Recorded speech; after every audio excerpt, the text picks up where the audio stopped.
और देखिए, समाज में भेदभाव को खत्म करने का संदेश लेकर बाबा बागेश्वर की पदयात्रा निरंतर आगे बढ़ती जा रही है। आज सनातन एकता यात्रा का 5वां दिन है। यात्रा आज सुबह ही पलवल से निकल चुकी है और इस यात्रा का अगला पड़ाव मीतरोल है। इस यात्रा में बाबा बागेश्वर के साथ अपार जन समूह चल रहा है। तमाम बड़ी हस्तियों का समर्थन भी धीरेन्द्र शास्त्री की इस यात्रा को मिल रहा है। कई नामी चेहरे इस यात्रा में शामिल भी हो चुके हैं। यात्रा में भक्तों का उत्साह बढ़ता जा रहा है। भजन कीर्तन करते हुए हजारों भक्त बाबा के साथ आगे बढ़ रहे हैं। जहां जहां ये यात्रा पहुंच रही है, वहां बाबा बागेश्वर और यात्रा में शामिल भक्तों का गर्मजोशी से स्वागत किया जा रहा है। 16 नवंबर को ये यात्रा वृंदावन पहुंचेगी, जहां पर बांके बिहारी मंदिर में जाकर इस यात्रा का समापन होगा। तो एकता यात्रा का आज 5वां दिन है। तस्वीरें आपको दिखा रहे हैं। बाबा की इस एकता यात्रा में अपार जन समूह का समर्थन भी उनको मिल रहा है। क्या आम क्या खास, हर कोई शख्स इस यात्रा में भागीदार बनना चाहता है। समाज में भेदभाव खत्म करना इस यात्रा का उद्देश्य है और इसी संदेश को लेकर बाबा बागेश्वर निरंतर इस यात्रा में आगे बढ़ रहे हैं। सनातन एकता यात्रा आज 5वें दिन में पहुंची है और यात्रा आज सुबह ही, आपको बता दें, पलवल से निकली है और इस यात्रा का अगला पड़ाव जो है वो है मीतरोल। इस यात्रा में बाबा बागेश्वर के साथ कितना अपार जन समूह है, उसकी तस्वीरें तो आपके सामने हैं। तमाम बड़ी हस्तियां, बॉलीवुड वाले भी इसमें शामिल हो रहे हैं। नेताओं का साथ भी बाबा को मिल रहा है। हर शख्स इस एकता यात्रा का हिस्सा बन रहा है। तो कई नामी चेहरे तो आपने देखे भी हैं, इस यात्रा में पहुंचे हैं। यात्रा में जो जोश है भक्तों का, वो वैसा ही बना हुआ है। भजन कीर्तन करते हुए लगातार हजारों की संख्या में अनगिनत भक्त लगातार बाबा के साथ आगे बढ़ते जा रहे हैं। और देखिए, 16 नवंबर को ये यात्रा वृंदावन पहुंचेगी, जहां बांके बिहारी मंदिर में जाकर इस यात्रा का समापन होगा। बाबा बागेश्वर का बांके बिहारी से मिलन है, जरिया बने हैं धीरेन्द्र शास्त्री। पदयात्रा को चुना है, आज 5वां दिन है।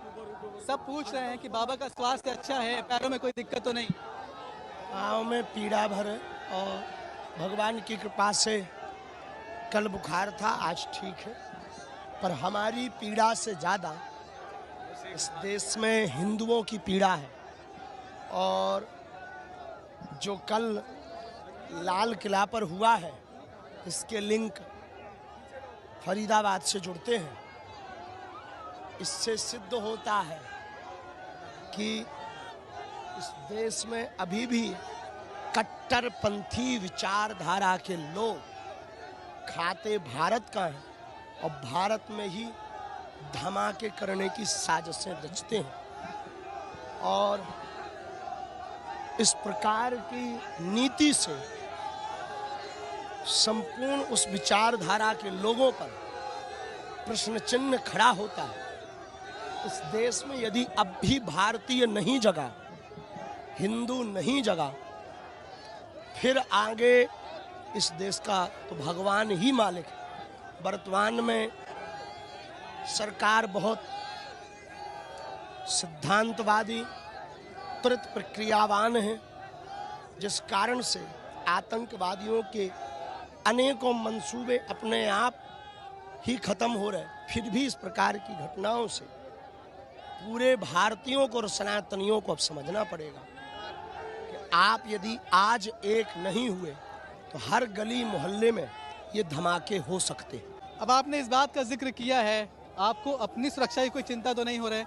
जो भी सरकारी इंतजामात हैं सब काफ़ी हैं? अच्छे हैं, हम प्रसन्नचित्त हैं, हमें अपनी चिंता कम है। इस पदयात्रा में लाखों लोगों में छोटे छोटे बच्चे, माताएं, बहनें चल रही हैं, उनकी चिंता है।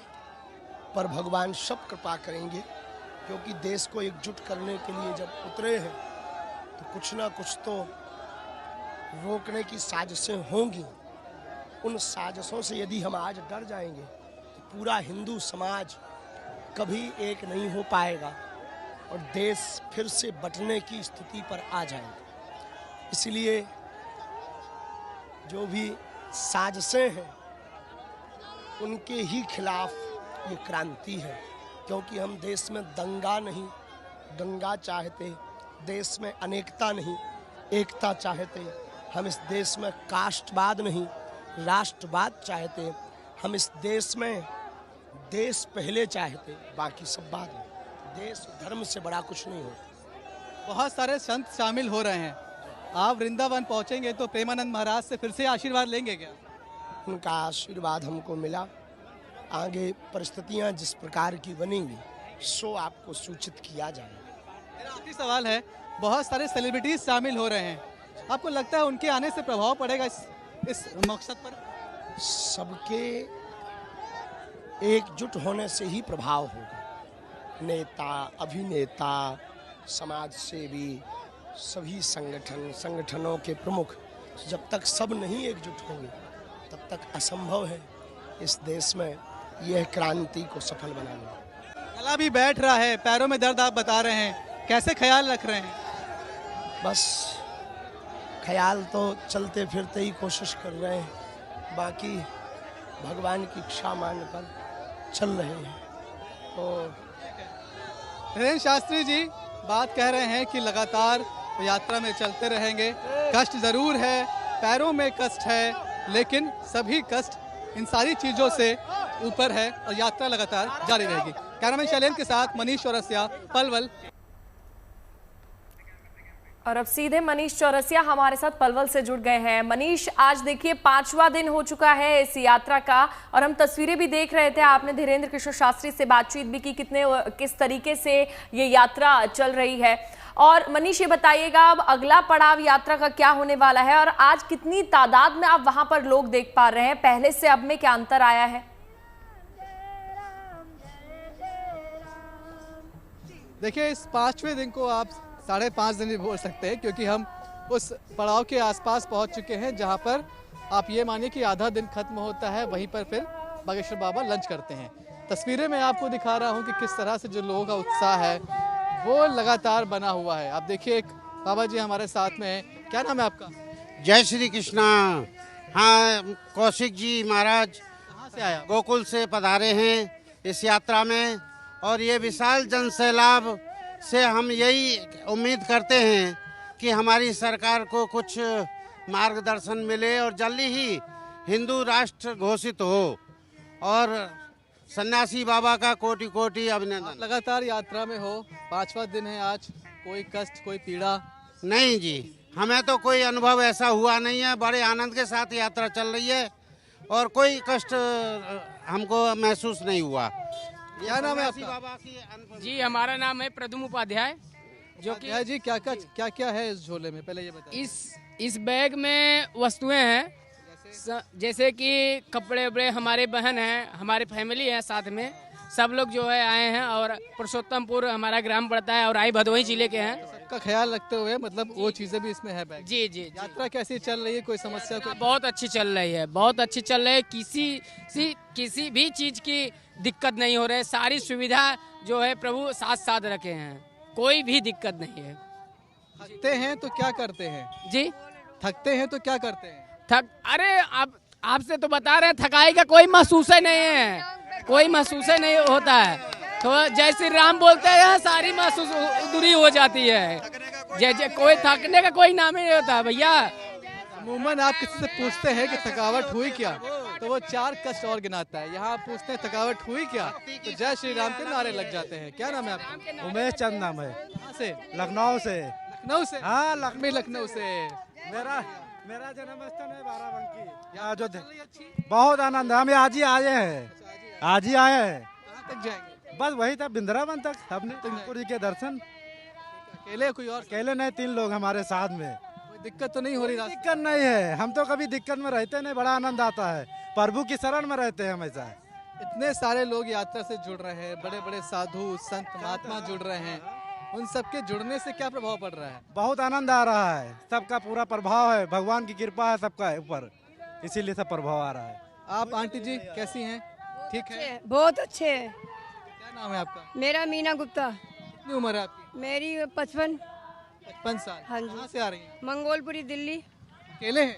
2 है, 2। तो बैग भारी तो नहीं लग रहा आपको? भारी क्या है, भगवान के नाम पे क्या भारी है। मैं कावड़ लाती हूँ हर साल जाती हूँ कावड़ लेने के लिए। और ये श्री राम तो हमारे गुरु ही हैं, हमारे पिता हैं। जब आप घर से चली तो किसी ने मना नहीं किया नहीं कि इतनी उम्र मानी नहीं, मैं मानी नहीं, मैं मानती नहीं किसी क्या को। कर रहे थे आप, माने नहीं? बेटा मान रहा तो मैं नहीं मना करी, मैं कहा मैं जा रही हूँ, जाऊंगी। तो क्या भावना है जो आपको यहाँ तक खींच कर ले आई? मेरी भावना श्री राम की इच्छा है, हमारी इच्छा क्या है? सब कुछ उनका है, मेरा कुछ नहीं है। ये हमारा शरीर भी नहीं है, कहाँ भी प्राण निकल जाए। क्या नाम आपका? संजय चौधरी, संजय चौधरी। ट्रक ड्राइवर हूँ। स्काईवे रोड लॉन्च का ट्रक छोड़ के यात्रा में प्रवेश। ट्रक ड्राइवर हूँ, अपना ट्रक ये खड़ा करके यात्रा में खड़ा हुआ हूँ। ट्रक ड्राइवर है और आपने फिलहाल काम छोड़ रखा है, ट्रक खड़ा कर दिया। ट्रक खड़ के यात्रा में शुरुआत की है। रोज कितना कमा लेते थे? मैं कमा लेता हूँ 30, 35, 40 हजार रुपए रोज? नहीं, डेली 1-2 हजार रुपए कमाई लेता हूँ। कितने दिन यात्रा में रहेंगे, कितना नुकसान होगा? नुकसान कुछ भी हो जाए, नुकसान की भरपाई तो हम जय श्री राम करेंगे ना। श्री राम के चरणों में खड़े हैं, इस ट्रक छोड़ के आए हैं तो वही ऊपर वाले देंगे। बहुत बढ़िया, ख्याल रखिए अपना। जय श्री राम, जय बागेश्वर धाम सरकार की। करिए इसको। धूप ज्यादा हो रही है? हाँ धूप है, लेकिन हमको अभी धूप नहीं। चश्मा आंखें बचा ले रहा है। हाँ, चलिए, कहाँ से आया? महाराष्ट्र से आए हैं हम, महाराष्ट्र से? नासिक से। तो महाराष्ट्र का खाना तो नहीं यहाँ यूपी में मिस कर रहे हैं? हाँ महाराष्ट्र का खाना तो नहीं यूपी में मिस कर रहे हैं? नहीं नहीं, सब आनंद से हो रहा है? आनंद से हो रहा है सब कुछ। कौन कौन आया वहाँ से? हम तो अकेले आए। अकेले आया? हाँ, क्या करते? हम अकेले यात्रा में आए, पैदल यात्रा के लिए। यात्रा हाँ। चलिए, अच्छा चलते रहिए। आपसे तस्वीर देखिए कि आप जब लोगों से बात करने को होते हैं तो उनमें कितना उत्साह, कितना जोश होता है और कहीं भी आपको कष्ट का नामो निशान नहीं मिलेगा। 5वां दिन है यात्रा का। लगभग 70 किलोमीटर की यात्रा हम लोग कवर कर चुके हैं, ये सब पूरी कर चुके हैं। कहाँ से आए आप? जी, मैं सिंगरौली जिला से आ रहा हूँ। अभी आप इस तरह से आप पहनावे में, कुर्ता है, धोती भी है, गमछा भी आप लेकर चल रहे हैं, अमूमन ऐसे ही रहते हैं या फिर यात्रा के लिए ऐसा गेटअप लिया? नहीं, ये यात्रा का गेटअप है और फिर ये पूजा का मेन 1 घंटे हम लोग साधना करते हैं, जब ये पूजा का गेटअप है, हम लोग पूजा इसी गेटअप में करते हैं। इस यात्रा को आपने पूरा आस्था से अपनी जोड़ दिया? पूरी आस्था से पूरा पैदल चल रहा है, बहुत कष्ट है लेकिन रात में कष्ट पूरा दूर हो जाता है। गुरु जी के दर्शन मात्र से ही बहुत पूरा कष्ट दूर हो जाता है। बहुत कितनी बार हुए? हर रोज उनके बिना दर्शन की यात्रा चलती ही नहीं है। उनकी दर्शन किए और शाम को एक बार दर्शन किए, बस हो गए जी। आखिर में वृंदावन पहुंचना है, किस भावना के साथ आप जुड़े हैं इस यात्रा से? बहुत बाके बिहारी के दर्शन करने हैं और गुरु जी का जो भी संकल्प है उसको पूरा करना है, क्योंकि उन्होंने बहुत बड़ा कदम उठाया और बहुत कष्टप्रद है।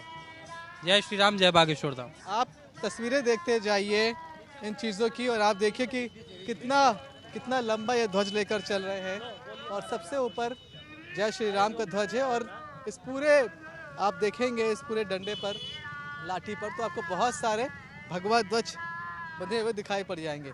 कितने हैं बताइए। गिनते देते हैं, जो भक्त आके दे देते हैं उनको बांध के झंडा को और लहराया जा रहा है क्यों सबको जागरूक किया जाए बोल के।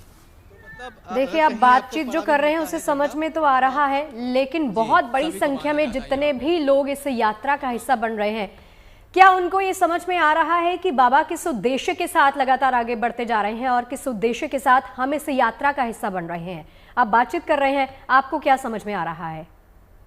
जी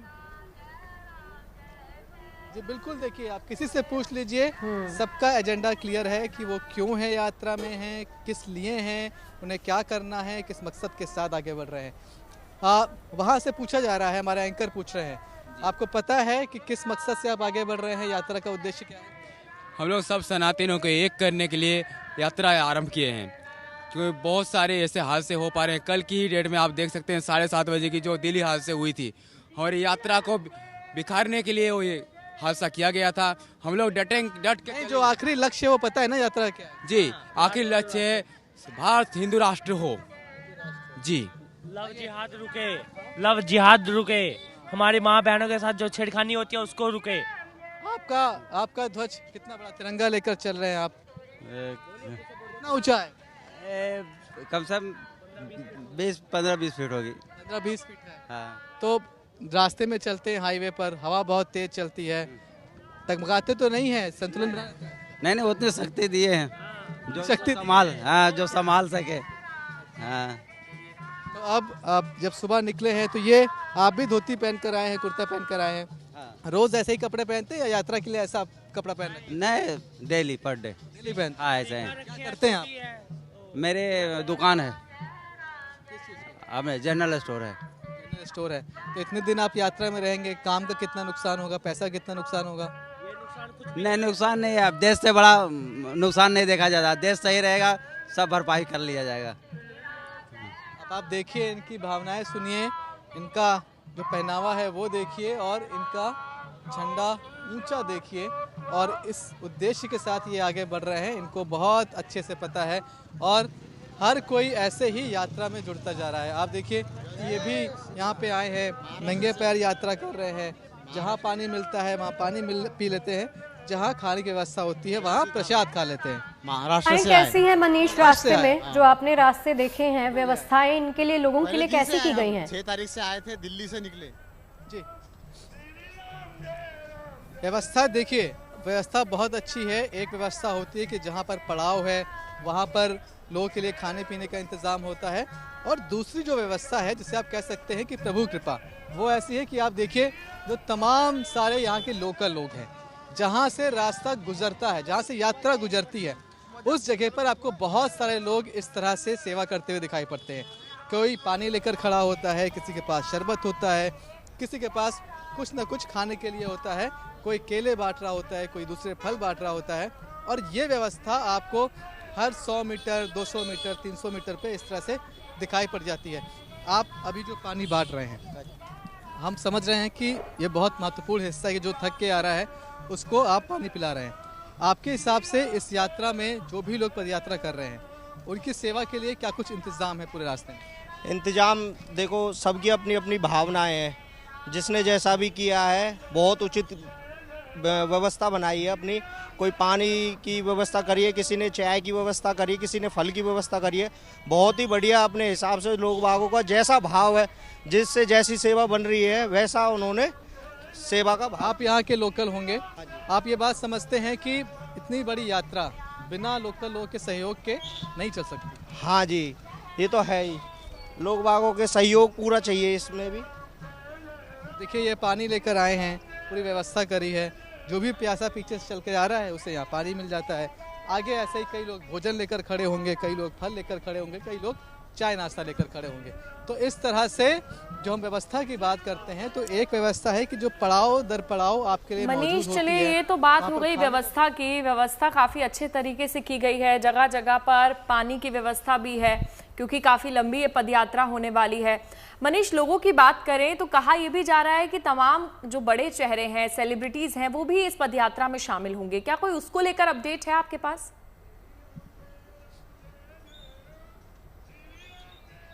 देखिए, कल मनोज तिवारी शामिल हुए थे, टाइगर राजा जो कि हैदराबाद से आते हैं, बड़े नेता हैं, वो शामिल हुए थे। आज भी हमारी मुलाकात भोपाल से एक विधायक है, वो आए हुए थे, उनसे हुई है। तो इस तरह से लोग लगातार जुड़ते जा रहे हैं। कौन जुड़ेगा ये दोपहर बाद ही कंफर्म हो पाता है। हालांकि पूरे रास्ते की हम बात करें तो कहा यह भी जा रहा है कि शिल्पा शेट्टी आ सकती हैं, अनुपम खेर आ सकते हैं। बी प्राक की बात थी जो कि अभी तक कंफर्म नहीं हुई है। जया किशोरी को इस यात्रा में शामिल होना है और तमाम सारे संतों को शामिल होना है। हमने आज सवाल भी किया धीरेन्द्र शास्त्री जी से कि जो इतने बड़े बड़े सेलिब्रिटीज शामिल हो रहे हैं, उनको लेकर आप क्या कहेंगे, उनसे यात्रा पर कितना प्रभाव पड़ेगा? वो बोले कि जिसकी आस्था है वो आ रहा है। अगर वो उनकी आस्था हम में है, उनको हमारी बात सही लग रही है, तो यात्रा में शामिल हो, तो चाहे सेलिब्रिटी हो चाहे आम आदमी हो। लेकिन हम ये बात समझते हैं कि जब भी कोई सेलिब्रिटी, कोई बड़ा नेता पहुंचता है, तो उनके साथ साथ उनकी फैन फॉलोइंग भी कम से कम डिजिटली तो उस मकसद तक पहुंची जाती है। तो ये तस्वीरें लगातार बनी हुई हैं, सेलिब्रिटीज आते रहते हैं और तस्वीरें आप देखेंगे तो किस तरह से लोग पूरे जज्बे के साथ, बिल्कुल पूरे जज्बे के साथ, जोश के साथ और जुनून के साथ इस पदयात्रा का तमाम लोग हिस्सा बन रहे हैं। मनीष, बहुत बहुत शुक्रिया तस्वीरें दिखाने के लिए और बताने के लिए कि इस यात्रा का सही उद्देश्य क्या है। और लोगों से भी जो आपने बात की समझकर यही लगता है कि लोगों को जानकारी है, उनको पता है कि इस यात्रा का हिस्सा वो क्यों बन रहे हैं। बहुत बहुत शुक्रिया इस बातचीत के लिए। और अब आगे बढ़ते हैं। सनातन एकता यात्रा में अपार जनसमूह उमड़ रहा है, वो तस्वीरें आपने देखी। भारी भीड़ को देखते हुए यात्रा में सुरक्षा के कड़े इंतजाम किए गए हैं। देखिए कैसे तैयार किया गया है एकता यात्रा का सुरक्षा घेरा। सनातन एकता यात्रा का आज 5वां दिन और सुबह होते ही तमाम श्रद्धालु फिर से इस तरह से सड़कों पर निकल पड़े हैं। यात्रा की शुरुआत हो चुकी है। आज अगर हम बात करें यहाँ पर सुरक्षा की, तो सुरक्षा एक तरह से इस पदयात्रा की बढ़ाई गई है। आप देखिए कि यात्रा सर्विस लेन में चल रही है, लेकिन इसके पहले हाईवे पर पुलिस का एक तगड़ा इंतजाम आज इसमें एड ऑन हुआ है। सुरक्षा अलग से आज इसमें जोड़ दी गई है। आप देखिए कि बहुत सारे पुलिसकर्मी आज यात्रा के हर हिस्से के साथ, अमूमन ये होता था कि जिस हिस्से में धीरेन्द्र शास्त्री गुजर रहे हैं उस हिस्से में ज़्यादा आपको जो पुलिस बल है वो दिखाई पड़ता था, लेकिन आज अगर हम बात करें तो आपको यात्रा के हर हिस्से, मतलब जहां लोग भी हैं उनकी संख्या ठीक ठाक है, वहां पर पुलिस दिखाई पड़ेगी। इस तरह से आप देखिए जो पुलिस की गाड़ियां हैं, जो अधिकारी हैं वो लगातार यात्रा के साथ बने हुए हैं। एक गाड़ी देखी आपने, ये दूसरी गाड़ी है, इसमें ब्लैक कमांडोज बैठे हुए हैं हरियाणा पुलिस के। सुरक्षा लगातार बढ़ाई गई है। जितनी कंपनीज पहले पुलिस की तैनात थी, लगभग 13 कंपनी तैनात थी, अब उनकी भी संख्या बढ़ाकर जो लगभग 16 या 15 के आसपास की जा रही है। और जो भी यहाँ पर लोग हैं उनकी भी सुरक्षा पूरी तरह से इंश्योर हो, इसका भी पूरा इंतजाम किया जा रहा है। और चलिए आगे बढ़ते हैं, बॉलीवुड का रुख कर लेते हैं। देखिए बॉर्डर 2 की शूटिंग पूरी हो चुकी है, लेकिन अब खबर है कि मेकर्स ने सनी देओल के साथ इस फिल्म के क्लाइमैक्स सीन्स को दोबारा शूट करने का फैसला किया है। वजह बताई जा रही है कि 1997 में रिलीज हुए बॉर्डर की तुलना में मेकर्स को क्लाइमैक्स में सनी पर फिल्माए गए एक्शंस में थोड़ी सी कमी लग रही थी। और यह भी बताया गया है कि सनी देओल दिसंबर में क्लाइमैक्स की शूटिंग करेंगे। 23 साल पहले एक फौजी ने वादा किया था कि वो वापस आएगा। उसी वादे को पूरा करने हिंदुस्तान की मिट्टी को अपना सलाम कहने आ रहा है फिर से। शूटिंग पूरी हो चुकी थी, किरदारों के फर्स्ट लुक रिलीज होने शुरू हो गए थे। पहले सनी देओल का लुक और फिर वरुण धवन का फर्स्ट लुक। इंतजार अब फिल्म बाकी किरदारों और ट्रेलर रिलीज का हो रहा है, लेकिन लगता है फौजी का मिशन अभी पूरा नहीं हुआ। खबर है कि बॉर्डर 2 की शूटिंग फिर शुरू होगी। फिल्म का क्लाइमेक्स सीन रीशूट होगा और इस क्लाइमेक्स सीन्स के इंटेंस एक्शन सीक्वेंस की शूटिंग खास तौर पर सनी देओल करेंगे। मीडिया रिपोर्ट्स के मुताबिक मेकर्स बॉर्डर 2 को बॉर्डर के लेवल का बनाना चाहते हैं। फिल्म में 1997 की बॉर्डर की उसी छवि को आगे ले जाने की कोशिश की जा रही है। ऐसे में मेकर्स की पूरी कोशिश है कि फिल्म लार्जर देन लाइफ होनी चाहिए, और ये तब हो सकेगा जब क्लाइमैक्स का एक्शन दर्शकों के लिए दिलो दिमाग पर पूरी तरह छा जाएगा। रिपोर्ट्स के मुताबिक बॉर्डर 2 की शूटिंग के बाद उसका रिव्यू किया जा रहा था।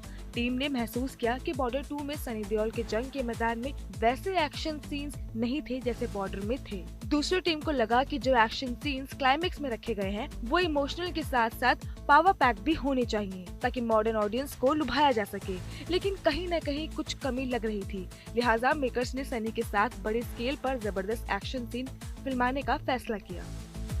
फिल्म की रिलीज डेट अगले साल 22 जनवरी की है। वक्त कम है, शूटिंग के बाद पोस्ट प्रोडक्शन का भी काम होगा, लिहाजा फिल्म के क्लाइमेक्स को दोबारा से दिसंबर में शूट करने का फैसला किया गया है और सनी देओल ने इसके लिए हामी भी भर दी है। Bureau report, good news today.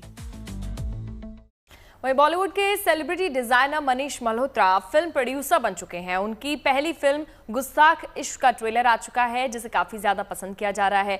Film में नजरुद्दीन शाह के साथ विजय वर्मा और फातिमा सना शेख लीड रोल में नजर आ रही हैं। ट्रेलर देखकर यही लगता है कि अपनी खूबसूरत कहानी और शानदार शायरी से ये फिल्म दर्शकों के दिलों में उतर जाएगी। मेरा लहजा कैक्टस सा खुरदुरा, मेरा लहजा कैक्टस सा खुरदुरा, तेरी बातें रात रानी की तरह। हम कोई देना है तो दे दे मुझे, दिल में रख लूंगा निशानी की तरह। मेरा लहजा कैक्टस सा खुरदुरा, तेरी बातें रात रानी की तरह। ये जज्बात है एक जुनूनी कवि की, जो निकलता तो है कविता की कला सीखने, लेकिन दिल में मोहब्बत की चिंगारी सफर को अलग ही मोड़ दे देती है।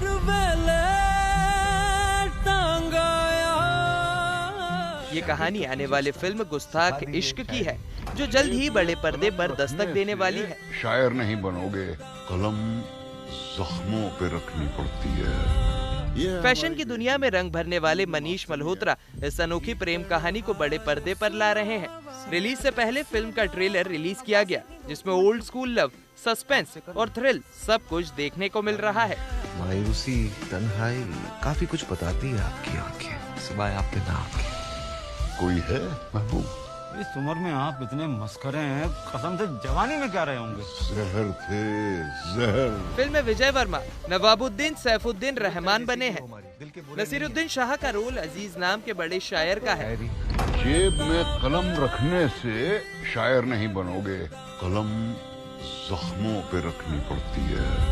ये है हमारी बेटी, स्कूल में मास्टरनी है। फातिमा सना शेख अजीज की बेटी के रोल में है।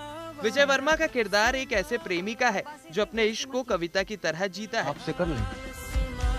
रंज, मायूसी, तन्हाई काफी कुछ बताती है आपकी आंखें, सिवाय आपके नाम के। कोई है महबूब? इस उम्र में आप इतने मस्करे हैं, कसम से जवानी में क्या रहे होंगे। जहर थे, जहर। वहीं मास्टरनी बनी फातिमा सना शेख अपनी मासूम अदाओं और सादगी से कहानी में नई जान डालती हैं। आप हमेशा ऐसी बातें करते रहते हैं। आप हमेशा ऐसे मुस्कुराते रहेंगी तो हम हमेशा ऐसी बातें करते रहेंगे। करीब 2.5 मिनट के ट्रेलर की शुरुआत जुनूनी कवि नवाबुद्दीन सैफुद्दीन रहमान से होती है, जो कवि बनने का ख्वाब लिए दिल्ली आता है और उस्ताद अजीज से कविता की कला सीखने की जद्दोजहद में लग जाता है। रात रानी की तरह। हम कोई देना है तो दे दे मुझे, दिल में रख लूंगा निशानी की तरह। क्या बात है, सुभान अल्लाह। शागिर्द तो कीजिए उस्ताद, तो सिखा दीजिए शायरी। इसी दौरान उसकी नजर उस्ताद की बेटी से मिलती है, जो एक स्कूल में टीचर है।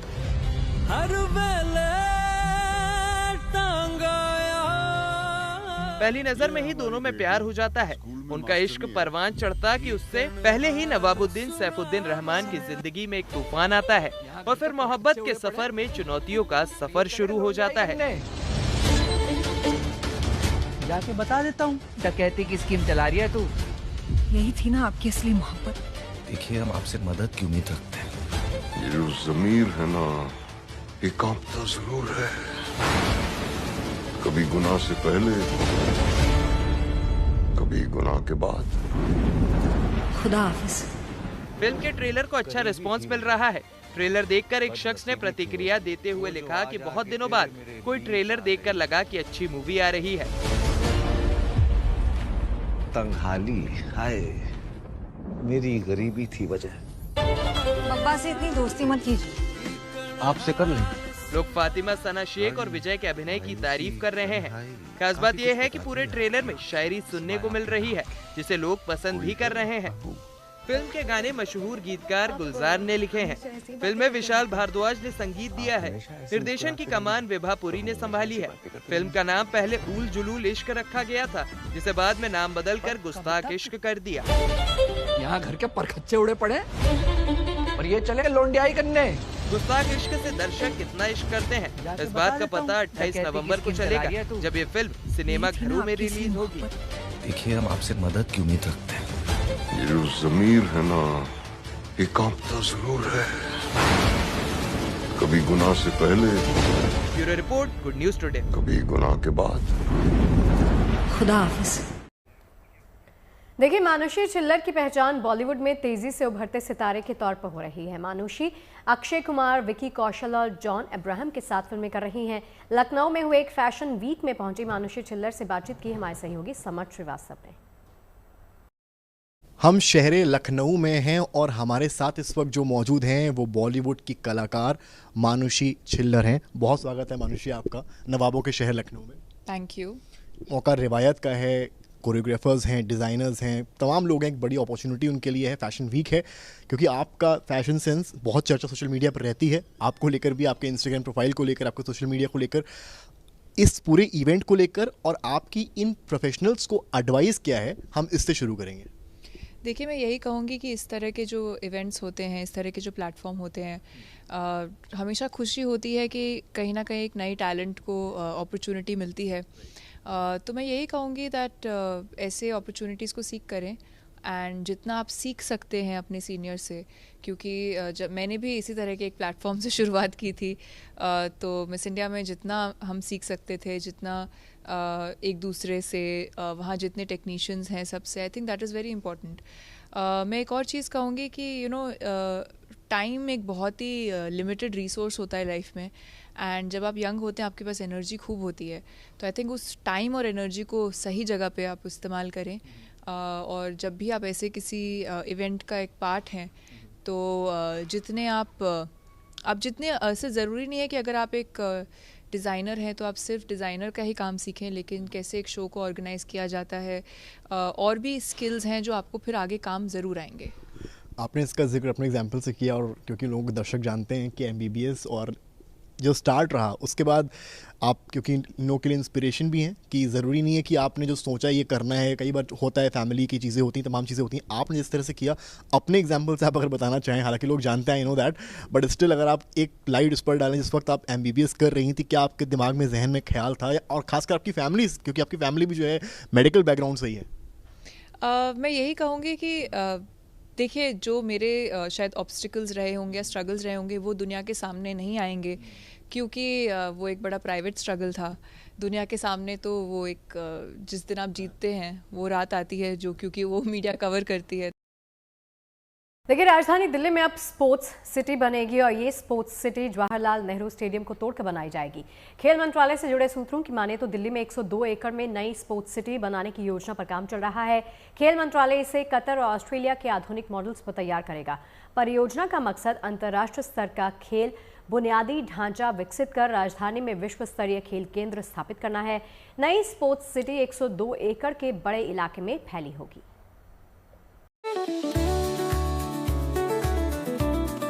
देश की शान, राजधानी की पहचान, जवाहरलाल नेहरू स्टेडियम, जिसने एशियन गेम से लेकर कॉमनवेल्थ गेम्स की मेजबानी कर सुर्खियां बटोरी। 4 दशक से भारत के खेल इतिहास का गवाह रहा ये स्टेडियम अब अतीत का हिस्सा बनने जा रहा है, और इसकी जगह एक मॉडर्न मल्टी स्पोर्ट्स कॉम्प्लेक्स राजधानी दिल्ली का नया गौरव बनेगा। खेल मंत्रालय से जुड़े सूत्रों के मुताबिक जवाहरलाल नेहरू स्टेडियम की 102 एकड़ जमीन पर नई स्पोर्ट्स सिटी बनाई जाएगी, जिसमें खेल से जुड़ी तमाम विश्व स्तरीय सुविधाएं मौजूद होंगी। खेल मंत्रालय इसे कतर और ऑस्ट्रेलिया के आधुनिक मॉडल पर तैयार करेगा। इस प्रोजेक्ट का मकसद खेलों के लिए समर्पित एक एकीकृत और आधुनिक केंद्र स्थापित करना है। नए स्पोर्ट्स सिटी में क्रिकेट, एथलेटिक्स, फुटबॉल और इंडोर स्पोर्ट्स की अत्याधुनिक सुविधाएं होंगी। इसके साथ ही क्लब और मनोरंजन की सुविधाएं भी होंगी। बड़ी बात यह है कि इसमें खिलाड़ियों के खेलने, रुकने से लेकर खेल से जुड़ी तमाम सुविधाएं एक ही परिसर के अंदर उपलब्ध होंगी। अभी तक देखा गया है कि खेल से जुड़ी प्रतियोगिता तो स्टेडियम में होती है, लेकिन खिलाड़ियों के ठहरने का इंतजाम बाहर होटलों में किया जाता है, जिससे अंतर्राष्ट्रीय स्तर के खेल आयोजनों में काफी परेशानी होती है। लेकिन नई स्पोर्ट्स सिटी में खिलाड़ियों, कोच और उनकी टीम के लिए 5 स्टार होटल जैसी ठहरने की व्यवस्था होगी। जानकारी के मुताबिक स्टेडियम के लिए 102 एकड़ जमीन आवंटित है, लेकिन उसमें से सिर्फ 28% जमीन का ही इस्तेमाल किया जा रहा है। यानी जमीन का एक बड़ा हिस्सा अभी खाली है, जिसका समुचित इस्तेमाल नए स्पोर्ट्स सिटी में किया जाएगा। जवाहरलाल नेहरू स्टेडियम को 1982 के एशियन गेम्स के लिए बनाया गया था और बाद में 2010 के कॉमनवेल्थ गेम्स के लिए रेनोवेट किया गया था। स्टेडियम की क्षमता 60,000 दर्शक की है। JLN स्टेडियम में फिलहाल एक फुटबॉल स्टेडियम, एथलेटिक ट्रैक, तीरंदाजी एकेडमी, बैडमिंटन कोर्ट, भारतीय खेल प्राधिकरण, राष्ट्रीय डोपिंग रोधी एजेंसी और राष्ट्रीय डोप परीक्षण प्रयोगशाला के कार्यालय हैं। सूत्रों से मिली जानकारी के मुताबिक स्पोर्ट्स सिटी बनाने के लिए JLN स्टेडियम को पूरी तरह ध्वस्त कर दिया जाएगा और इन सभी कार्यालयों को दूसरी जगह शिफ्ट कर दिया जाएगा। सूत्रों के मुताबिक फिलहाल ये परियोजना अभी विचार विमर्श के दौर में है। खेल मंत्रालय की टीम दोहा का दौरा कर चुकी है और ऑस्ट्रेलिया और दूसरे देशों की स्पोर्ट्स सिटी का अध्ययन करेगी, जिसके बाद स्पोर्ट्स सिटी के निर्माण की प्रक्रिया शुरू की जाएगी। Bureau report, good news today.